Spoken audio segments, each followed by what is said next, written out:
નમસ્કાર ગુજરાત। આજે આપણે જોશું 1 ડિસેમ્બર 2024નું મોસ્ટ ઇમ્પોર્ટન્ટ કરંટ અફેર।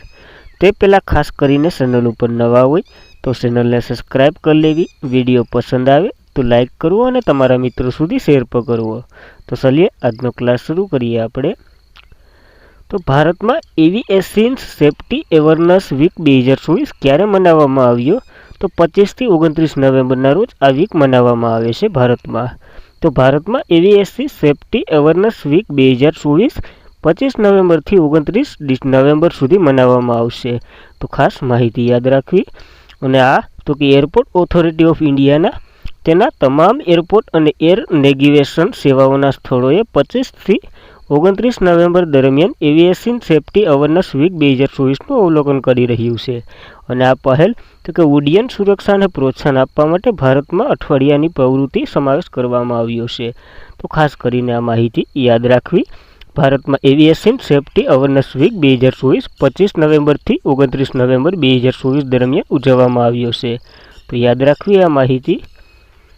ત્યારબાદ ભારત અને કયા દેશ વચ્ચે દ્વિપક્ષીય કવાયત અગ્નિ વોરિયન્ટ 2024નું આયોજન થઈ રહ્યું છે? તો ભારત અને સિંગાપુર વચ્ચે થઈ રહ્યું છે આ કવાયતનું આયોજન। તો ભારત સિંગાપુર દ્વિપક્ષીય કવાયત અગ્નિ વોરિયન્ટ 2024 આજથી શરૂ થશે। ક્યાં? તો કે મહારાષ્ટ્રમાં આયોજન થશે આનું। તો કવાયત તો કે અગ્નિ વોરિયન્ટ 2024 છે, એની 13મી આવૃત્તિ। ભારત અને સિંગાપુર દ્વિપક્ષીય લશ્કરી કવાયત છે જેનું આયોજન મહારાષ્ટ્રમાં થવાનું છે અને 28 નવેમ્બરથી 30 નવેમ્બર દરમિયાન આ યોજાશે। તો યાદ રાખવી આ માહિતી। ત્યારબાદ ભારત અને સિંગાપુર બીજી પણ કવાયતો કરે છે, જેમ કે બોલ્ડ કુરુક્ષેત્ર પ્રેક્ટિસ, સિમ્બેક્સ વગેરે કવાયતો ભારત અને સિંગાપુર વચ્ચે થાય છે। જ્યારે સિંગાપુરની વાત કરીએ તો કેપિટલ સિંગાપુર શહેર છે, ચલણ તો કે સિંગાપુર ડોલર છે। જ્યારે અહીંયાના રાષ્ટ્રપતિ થર્મન પર્યુમનમ છે અને પીએમ તો કે લોરેન્સ વોંગ છે। તો માહિતી યાદ રાખવી બેઝિક સિંગાપુર વિશે। ત્યારબાદની થોડીક કવાયતો જોઈ લે જે 2024ના છેલ્લા દાયકામાં યોજાઈ હોય તે। તો મિત્ર પ્રથાની વાત કરીએ તો ભારત અને થાઇલેન્ડ વચ્ચે થાઇલેન્ડમાં યોજાઈ હતી। ઉદાર શક્તિ ભારત અને મલેશિયા વચ્ચે મલેશિયામાં યોજાઈ હતી। મિત્ર શક્તિ ભારત અને શ્રીલંકા વચ્ચે શ્રીલંકામાં યોજાઈ હતી। અને પર્વત પ્રહારની વાત કરીએ તો ભારતીય સેના વચ્ચે યોજાઈ હતી લદ્દાખમાં। વરુણ કવાયતની વાત કરીએ તો ભારત અને ફ્રાન્સ વચ્ચે ભૂમધ્ય સાગરમાં યોજાઈ હતી। યુદ્ધ અભ્યાસ 2024 ભારત અને યુએસ વચ્ચે રાજસ્થાનમાં આ કવાયત યોજાઈ હતી। અલ નહલ કવાયત જે આર્મી વચ્ચે થાય છે, ભારત અને ઓમાનની આર્મી વચ્ચે ઓમાનમાં યોજાઈ હતી। ઈસ્ટર્ન બ્રિજ એક્સ એર એટલે કે ભારત અને ઓમાનની એર વચ્ચે થાય છે, ઓમાનમાં યોજાઈ હતી આ વખતે। જ્યારે નસીમ અલ બહલ જે નૌકાદળની કવાયત છે, ભારત અને ઓમાનની નૌકાદળ વચ્ચે થાય છે, આ વખતે ગોવામાં થઈ હતી। કાજિંદ ભૂતપૂર્વની વાત કરીએ તો ભારત અને કઝાકિસ્તાન વચ્ચે ઉત્તરાખંડમાં યોજાઈ હતી। માલાબાર પ્રેક્ટિસ ક્વાડ દેશો વચ્ચે થાય છે, વિશાખાપટ્ટનમમાં યોજાઈ હતી।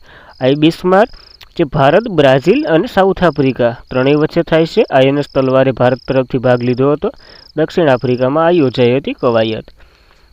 ત્યારબાદ કાકુડ પ્રેક્ટિસ જે બહુરાષ્ટ્રીય કવાયત છે, P-81 એરક્રાફ્ટે ભારત તરફથી ભાગ લીધો હતો અને આ વખતે ઓસ્ટ્રેલિયામાં યોજાઈ હતી। ગરુડ શક્તિ અભ્યાસ 2024 ભારત અને ઇન્ડોનેશિયા વચ્ચે ઇન્ડોનેશિયામાં યોજાઈ હતી। વિમ્બેક્સની વાત કરીએ તો વિયેતનામ અને ભારત અંબાલા ચંદીગઢ મંદિર ખાતે હરિયાણામાં યોજાઈ હતી। તો યાદ રાખવી આ કવાયતો। ત્યારબાદ કયા વિભાગ દ્વારા યાત્રીઓની સુરક્ષા માટે સુરક્ષા મોબાઈલ એપ લોન્ચ કરવામાં આવી છે? તો ભારતીય રેલવેએ આ એપ લોન્ચ કરી છે। તો રેલવેએ યાત્રીઓની સુરક્ષા માટે સંરક્ષણા એપ મોબાઈલ એપ લોન્ચ કરી છે। આનો ઉદ્દેશ્ય તો કે મુસાફરોને સલામતને પ્રોત્સાહન આપવું। નાગપુર ડિવિઝનમાં સફળ પાયલોટ પ્રોજેક્ટ બાદ આ એપ્લિકેશન લોન્ચ કરવામાં આવી છે। તો આ એક ઇવેન્ટ પર યાદ રાખવી। અને તે રેલવે કર્મચારીઓની તાલીમ આપશે અને તેની ક્ષમતામાં નિર્માણ દ્વારા રેલવેની સુરક્ષામાં સુધારો કરવામાં આવશે। તો રેલવેમાં ટ્રેનિંગ હમણાં જ આપણે આર્મીની એક એપ જોઈ હતી જે આર્મીના જે સૈનિકોને તાલીમ આપવાની હતી। તો તે એપનું નામ ખબર હોય તો કોમેન્ટ કરો। ત્યારબાદ આવી જ થોડીક એપો જોઈ લઈએ। તો PROMPT, DPRIP અને જવિદ્યા DRDOના 3 ઓનલાઈન પ્લેટફોર્મ શરૂ કર્યા હતા। કોણીએ? તો કે મનહરલાલ ખટ્ટરે, જે તો કે ઉર્જા અને સંરક્ષણના વિકાસ મંત્રાલયના મંત્રી છે અને એના માટે આ 3 એપો લોન્ચ કરી હતી। અમૃત જ્ઞાન કોષ ફેક્ટેલ ડેવલપમેન્ટ પોર્ટલ ડૉક્ટર જીતેન્દ્રસિંહે લોન્ચ કર્યું હતું। સક્ષુ પ્લેટફોર્મ ટેલિકોમ્યુનિકેશન વિભાગ દ્વારા લોન્ચ કરવામાં આવ્યું હતું। સી બોક્સ પોર્ટલ મહિલા અને બાળ વિકાસ મંત્રાલય અન્નપૂર્ણા દેવીએ ગાંધીનગરથી લોન્ચ કર્યું હતું.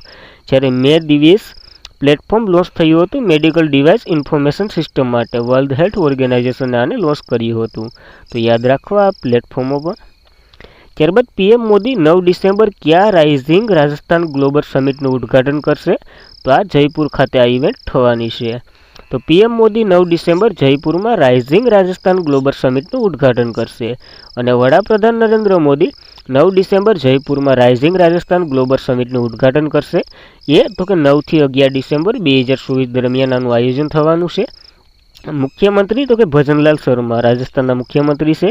એને જણાવ્યું કે સીતારામપુર જયપુર ખાતે એક્ઝિબિશનેસ એન્ડ ક્વેન્ટ સેન્ટર ખાતે પીએમ મોદી દ્વારા 3 દિવસીય આ કાર્યક્રમનું ઉદ્ઘાટન કરવામાં આવશે. તો યાદ રાખવી આ માહિતી. ત્યારબાદ તો કે રાજસ્થાન સરકારનું લક્ષ્ય છે 2027 સુધી ઉર્જા આત્મનિર્ભર હાસિલ કરવાનું. તો આ એક પોઈન્ટ આની સાથે યાદ રાખવો અને આના લીધે જ આવા કાર્યક્રમો રાજસ્થાનમાં થઈ રહ્યા છે. તો યાદ રાખવી આ ઇવેન્ટ પર. ત્યારબાદની વાત કરીએ તો 2024ના સંમેલનો જોઈ લઈએ. તો એઆઈ સુરક્ષા સાઉથ કોરિયાના સિયોલ પર બીજી કોન્ફરન્સ યોજાઈ હતી. તો પહેલી ક્યાં યોજાઈ હતી? ત્યારબાદ world future energy summit US મસ્કન ખાતે યોજાઈ હતી. વર્લ્ડ સસ્ટેનેબલ ડેવલપમેન્ટ સમિટ નવી દિલ્હી ખાતે યોજાઈ હતી. પ્રથમ ન્યુક્લિયર એનજીસી સમિટ બેસલેર ખાતે યોજાઈ હતી. નવમો રાયસીના ડાયલોગ નવી દિલ્હી ખાતે યોજાયો હતો. અને પ્રથમ digital India future skill summit ગુવાહાટીમાં યોજાઈ હતી. 7મી હિન્દ મહાસાગરીય પરિષદ પર્થ ઓસ્ટ્રેલિયા ખાતે યોજાઈ હતી. વિશ્વ સરકારની કોન્ફરન્સ 2024 દુબઈ ખાતે યોજાઈ હતી. અને ભારતમાં 2024માં 46મી આવૃત્તિ માટે યુનેસ્કો વર્લ્ડ હેરિટેજ સમિતિની અધ્યક્ષતા કરી રહ્યું છે. આ હમણાં સમાપ્ત થઈ જાય.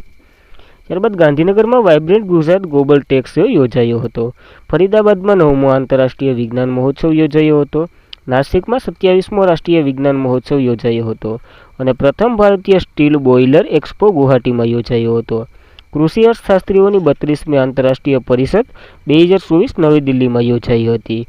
ને 19મી જે ઇન્ડિયન આફ્રિકન બિઝનેસ સમિટ નવી દિલ્હીમાં યોજાઈ હતી. તો ખાસ કરીને આ પરિસંમેલનો પણ યાદ રાખવા, એના સિવાયના પણ. ત્યારબાદ 55મો international film festival of India 2024 સમાપ્ત થઈ ગયો છે. તો સમાપ્ત થનાર ફિલ્મ કઈ બની હતી? તો ટ્રાય સિઝન બની હતી સમાપ્ત થનાર ફિલ્મ સિલી. તો 55મો international film festival of India 2024 Goa ખાતે યોજાયો હતો. અને આના તમામ વિજેતાઓ અને ઇવેન્ટો જોઈ લઈએ આપણે એક જ ઓલામાં. તો 55મો international film festival of India જે 28મી નવેમ્બરથી 2024થી doctor Shyamaprasad Mukherjee indoor stadium ખાતે ગોવામાં યોજાયો હતો. અને આ ભવ્ય સમાપન થયું છે હાલ, જે તો કે 20 નવેમ્બરથી 28 નવેમ્બર 2024 દરમિયાન ચાલ્યો હતો. અને તેમાં તો કે 81 દેશોએ ભાગ લીધો હતો.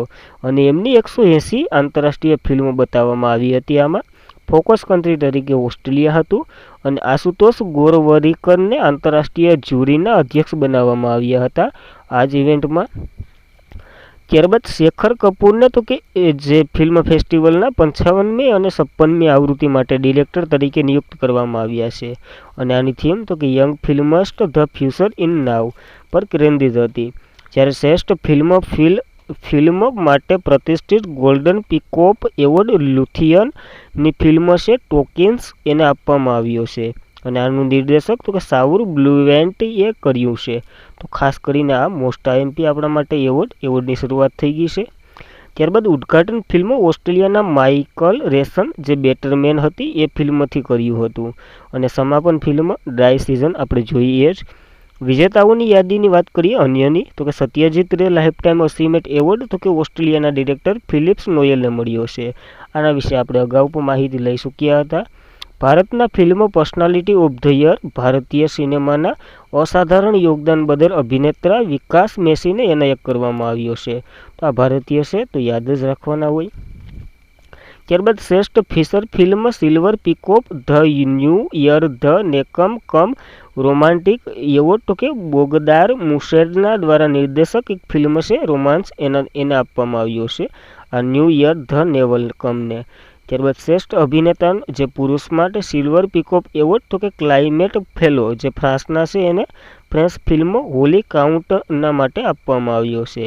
અને શ્રેષ્ઠ અભિનેત્રી જે સ્ત્રીઓ માટે સિલ્વર પીકોક તો કે 2 અભિનેત્રીને મળ્યો છે, એક વેસ્ટા માલુન્તે અને ઇવા રૂપાઈંગ કાવેન બંનેને મળ્યો છે, બંને લુધિયાનાના છે અને આને ફિલ્મ દર્શાવવામાં પણ આવી હતી. તો યાદ રાખવા આ એવોર્ડો.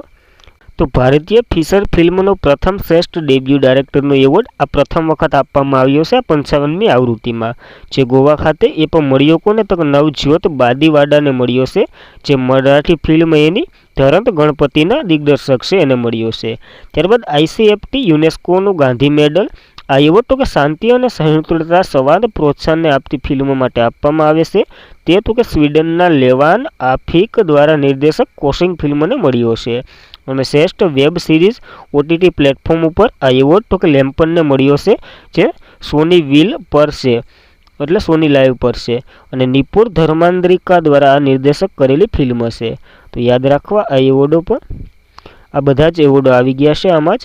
ત્યારબાદની વાત કરીએ તો ભારત સરકાર ક્યાં પ્રથમ અષ્ટલક્ષ્મી મહોત્સવનું આયોજન કરી રહી છે? તો આ નવી દિલ્હી ખાતે પ્રથમ વખત થઈ રહ્યું છે આ લક્ષ્મી મહોત્સવનું આયોજન. તો ભારત સરકાર નવી દિલ્હીમાં પ્રથમ અષ્ટલક્ષ્મી મહોત્સવનું આયોજન કરશે અને આ તો કે પૂર્વાંચલ ક્ષેત્રોના જે દેશોના વિકાસ એને એન્જિન બનાવવાના કેન્દ્ર સરકારની વિઝનના ભાગરૂપે આ ભારત સરકાર 6 થી 8 ડિસેમ્બર 2024 દરમિયાન નવી દિલ્હીમાં અષ્ટલક્ષ્મી મહોત્સવનું યોજશે. ક્યાં તો કે ભારત મંડપમમાં.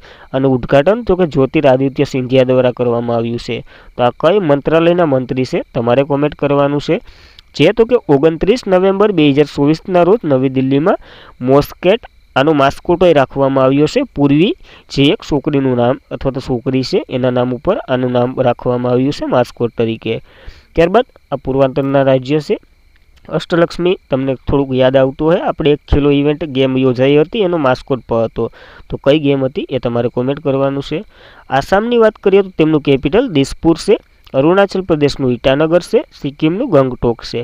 મણિપુરનું ઇમ્ફાલ છે. મિઝોરમનું આઇઝોલ છે. મેઘાલયનું શિલોંગ છે. નાગાલેન્ડનું કોહિમા છે. ત્રિપુરાનું ઈટાનગર છે. તો યાદ રાખવા કેપિટલો પણ. ત્યારબાદ એશિયન ડેવલપમેન્ટ બેંકના પ્રમુખ તરીકે કોણ ચૂંટાયા છે?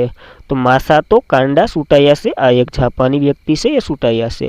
તો માસાતો કાંડા એશિયન ડેવલપમેન્ટ બેંકના પ્રમુખ તરીકે ચૂંટાયા છે અને મનીલા ફિલિપાઇન્સથી આનું હેડક્વાર્ટર આવેલું છે, બધાને ખબર જ હશે.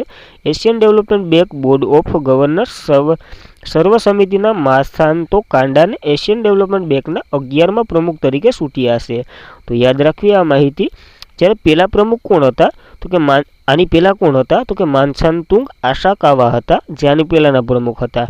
અને પહેલાં વહેલા તો કે તાકેશી વતાનબે આ પહેલાં વહેલા હતા.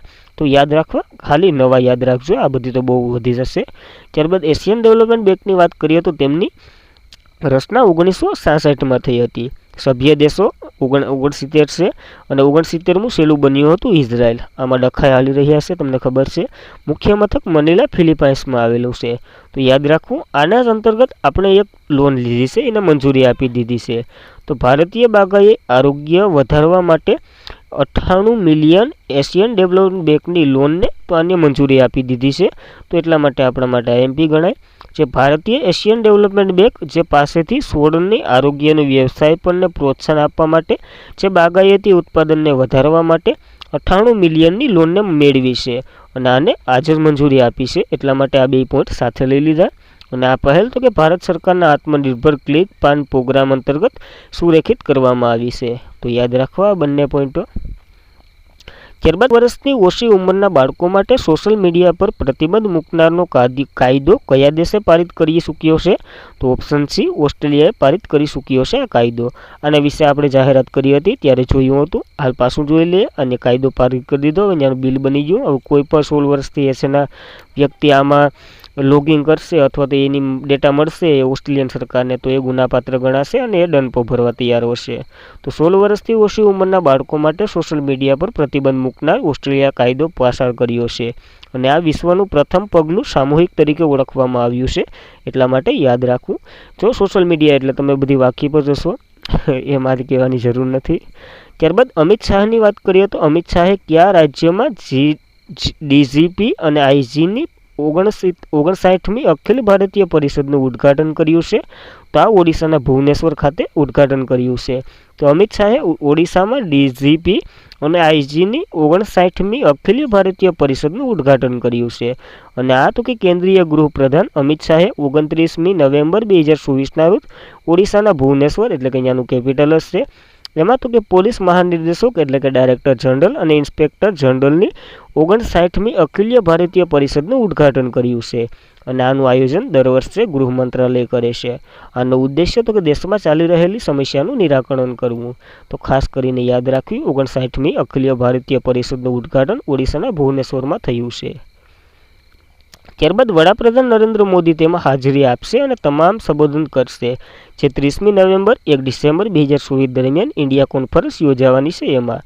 જ્યારે ઓડિશાની વાત કરીએ તો કેપિટલ ભુવનેશ્વર, સીએમ તો કે મોહન શરણ માંઝી છે અને ગવર્નર રઘુબર દાસ છે. તો યાદ રાખવી એટલી માહિતી.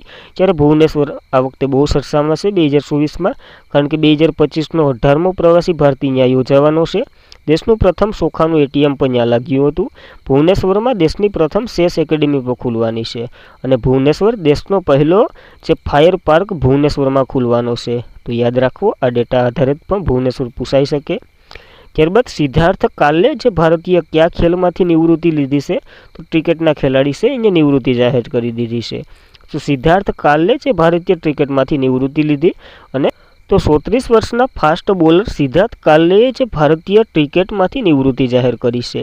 અને આ તો કે મોહાલી ફાસ્ટ ક્લાસ ડેબ્યુ સાથે શરૂ કરેલી 17 વર્ષની લાંબી કારકિર્દીનો અંત લીધો છે સિદ્ધાર્થ કાલેએ. તો ખાલી વનલાઈનર સ્વરૂપે યાદ રાખવાનું, સિદ્ધાર્થ કાલે કઈ ગેમ સાથે સંકળાયેલા છે? તો ક્રિકેટ. અને એમણે નિવૃત્તિ લીધી છે. ત્યારબાદ થોડીક નિવૃત્તિના પ્રશ્નો જોઈ લઈએ. 2024ના ક્રિકેટમાંથી આપેલા શિખર ધવલ, દિનેશ કાર્તિક અને કેદાર જાદવ લઈ ચૂક્યા છે નિવૃત્તિ. બેડમિન્ટનમાંથી બી સાઈ પ્રણીત, ટેનિસમાંથી રોહન બોપન્ના અને પ્રજ્ઞેશ ગુરુસ્વેર. જ્યારે ફૂટબોલમાંથી સુનિલ છેત્રીએ, હોકીમાંથી પીઆર શ્રીજેશ અને રાની રામપાલ બંને, કુસ્તીમાંથી વિનેશ ફોગટ અને જિમ્બેક્સમાંથી દીપા કર્માકર વગેરે નિવૃત્તિ લઈ ચૂક્યા છે. તો યાદ રાખવા બધી ભારતના જ ખેલાડી છે. તો મિત્રો આજના માટે એટલું જ હતું. ખાસ કરીને જો વિડીયો પસંદ આવે લાઇક કરવો, તમારા મિત્રોને શેર કરવો અને ચેનલને સબસ્ક્રાઇબ ન કરી હોય તો સબસ્ક્રાઇબ કરવી. Thank you for watching this video. જય હિન્દ, જય ભારત.